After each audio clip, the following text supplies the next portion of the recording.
नमस्ते प्रणाम। हम किरण शर्मा, हम मंजू शर्मा अपना यूट्यूब चैनल पर सबका स्वागत करै छी। नमस्ते प्रणाम सब दीदी भाईजी के प्रणाम, सब यूट्यूब फैमिली के प्रणाम। और हम दोनों दबरानी जेठानी जा रहल छी। बहुत प्यारा से बेटा विवाह गीत गाब, अहाँ सब जरूर सुनब, कमेंट करके जरूर बताएब। बहुत प्यारा से गीत छै, बहुत प्यारा से अहाँ सब जरूर सुनब, फुलबाज के जरूर सुनब और कमेंट करके जरूर बताएब गीत केहन लागल नहीं लागल।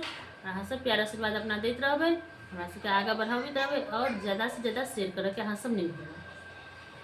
बहुत प्यारा से बेटा विवाह गीत छै। जब राम जी